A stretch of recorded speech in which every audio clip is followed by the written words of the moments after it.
আজকের অমৃতবিন্দু শীর্ষকটি হচ্ছে অনুগতভাবে শ্রবণ করো এবং যা শ্রবণ করেছ তা নিজের জীবনে প্রয়োগ করো।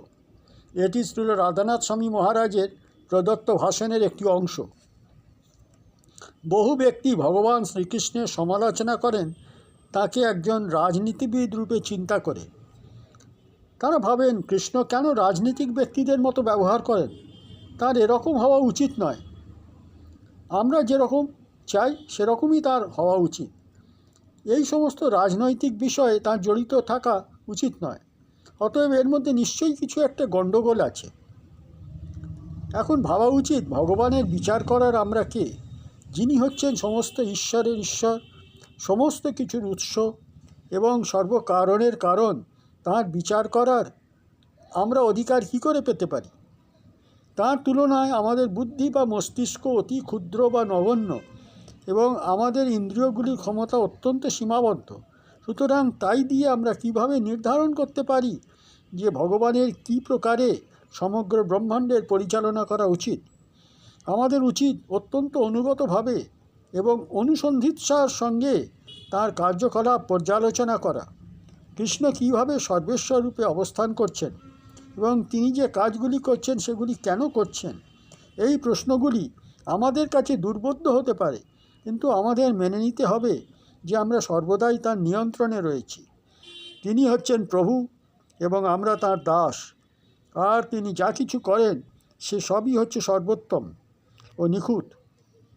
তার কৃতকার্য সবই অত্যন্ত নিখুঁত। তার নির্দেশনায় যা কিছু করা হয় তা সবই অত্যন্ত যথাযথ এবং জগতে যা কিছু ঘটছে সবই তারই নির্দেশনায় হচ্ছে। অতএব পূর্ণমদ পূর্ণমিদম পূর্ণাৎ পূর্ণমুদচ্যতে পূর্ণস্য পূর্ণমাদায় পূর্ণমেবাবশিষ্যতে। অতএব এই সবই অত্যন্ত নিখুঁত। কিন্তু আমাদের দেহগত ধারণার বশবর্তী হওয়ার জন্য আর জগতে আরও এবং আরও ধনদৌলত ও সম্মান প্রাপ্তির আকাঙ্ক্ষা করার জন্য, যা বস্তুত অধিকতর ইন্দ্রিয় তর্পণের নামান্তর, আমরা বিমোহিত হয়ে পড়ি এবং পরিণামে সর্বত্র ও সর্বক্ষেত্রে ভগবানের নিখুঁত ব্যবস্থাপনা বুঝতে অসমর্থ হয়ে পড়ি।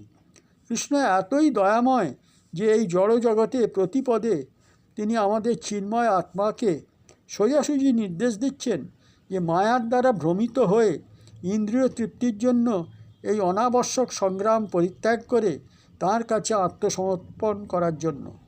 যদি তুমি অনুগতভাবে তার বার্তা শোনার চেষ্টা করো এবং তা তোমার জীবন দর্শনের উপর আরোপ করার চেষ্টা করো, তাহলে প্রতি মুহূর্তে এবং যে কোনো স্থানে, তা সেটি শহর বা গ্রাম যাই হোক না কেন, তুমি শুনতে পাবে যে কৃষ্ণ তোমাকে তার নিকট আত্মসমর্পণ করার নির্দেশ দিচ্ছেন এবং স্মরণ করিয়ে দিচ্ছেন যে এই জড় জগৎটি আনন্দ পাবার স্থান নয়।